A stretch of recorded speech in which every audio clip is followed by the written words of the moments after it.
I think what you're seeing with Trump is he watches the polls like the best of them, and he knows he's losing right now, and he is choosing to not take any responsibility for that. He's choosing to point his finger at the media, at Clinton, at women who are coming out accusing him, and there is not a lot of Paul Ryan, other Republicans. There's not a lot of self-reflection happening right now, and for him, that's dangerous because he has a loyal base of supporters. He cannot win the presidential election with those supporters alone. He needs to expand that base, and you are seeing very few signs of him reaching out, trying to do anything in these last 3 weeks to bring new people into the fold. And he doesn't just deny the allegations. He, as he denies them, he says, number one, it's that we're all part of this, that we're part of some media conspiracy to bring these women forward to say these things. These women have attached their names and their reputations to this. I would say that. These are not anonymous sources. But then he also, at one point over the weekend, said essentially, look at them. Look at them. If I were going to do this, these aren't the women I would do it to because look at them. Too unattractive. Yeah, ladies, I see that and I think, that's, if you're looking to expand your tent, that's not the way to do it. Well, he tweeted this morning, so he knows that something's up. He did tweet that polls show that large numbers of women are leaving him for something he didn't even do. But, the CDC research shows that 44% of women have experienced unwanted sexual contact at some point in their lives. So this really strikes home for a lot of women. So he's not losing GOP women in droves. They're sticking with him for partisan reasons. But the poll numbers do show he's losing women, and he clearly knows it now. Yeah, the she's not hot enough defense, I don't think, is a good one. And his problem, as it always is, I don't think he's ever been into self-reflection or actually expanding the tent at all. It's been about the audience he's talking to at the moment, and that has sometimes worked in a bigger way, but his goal has never been these things. Moving forward, can he get off of this story? No, I don't think he can, because he's not a person who changes his strategy in a nimble way. He's a guy who goes out and is Donald Trump. And the reason people are leaving and the reason people believe these accusations, by the way, party ID of the accused is not my metric for whether I believe these stories or not, which unfortunately in this town is often the metric. But I don't know if he can move off of this because he has a tape of him saying he did these things. Right. That's the bottom line. Right, that's one of the issues. And I don't like to replay this gratuitously, but this is, and we're going to play the gentle part here, but this is part of the problem. Donald Trump says this never happened. He says he would never do it. Then he adds, well, they're not attractive enough. But one of his issues is that the women are coming forward and essentially saying that Donald Trump did this.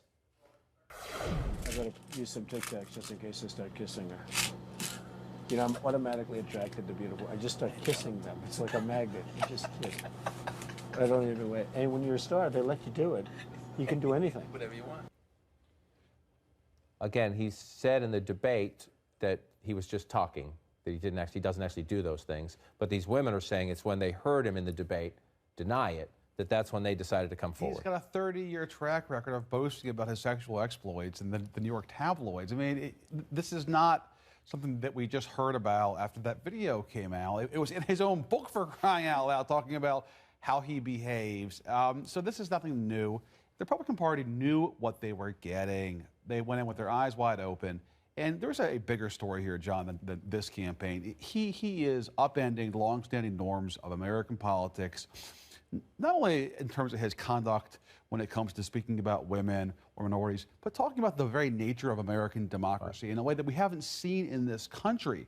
And I think for the Republican Party to sort of stand there and watch him do that, and Paul Ryan spoke yesterday about it, but I've been very surprised that more people in the party have not spoken out about his comments regarding, again, the very fabric of American You say democracy. not spoken out against it. He was introduced yesterday by Senator Jeff Sessions of Alabama, who I criticized Senator Sessions last week because he's a former state attorney general. He's a law and order guy. He's a former federal prosecutor. And he said that what Trump describes in that tape, in his view, is not sexual assault. Sorry, Senator, it is.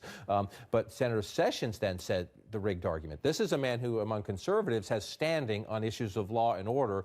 It's not just Donald Trump now. A lot of conservatives say, is Donald Trump one of us? Jeff Sessions is on immigration, on Supreme Court. He's a guy a lot of conservatives look to. He stood up and said it is rigged. Before we bring it to the conversation, the Democrats are watching this too. Listen to Tim Kaine, Hillary Clinton's vice presidential running mate. He's essentially telling Democrats, do not think this is over. Do not stay home because of all this, it's rigged argument. The margins matter. We got to make sure that the margin that he loses by is so big and so clear and so powerful and so unmistakable that when he stands up and says, poor me and it was rigged against me, nobody will believe him.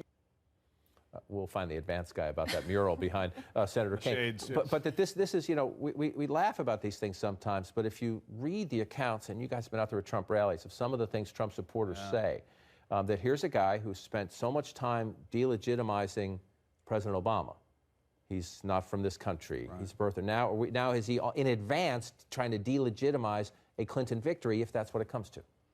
Look, I think, let me say this. I think it's not crazy for him to point out and for his supporters to be a little miffed by the fact that there's this pretty coordinated rollout of stories about these women, that in fact with the Alicia Machado thing, you had several stories in the like coming down the pike from Cosmopolitan that had been set up before she used that line. And to look at the media and go, hey, you guys haven't like really been friendly to us for a long time, and this seems like you're working together. I don't think that's a crazy thing to say. When you take it the extra step and say that the entire system is rigged, I think that's a problem. But he has done that, again, with the Republican Party knowing what it's getting.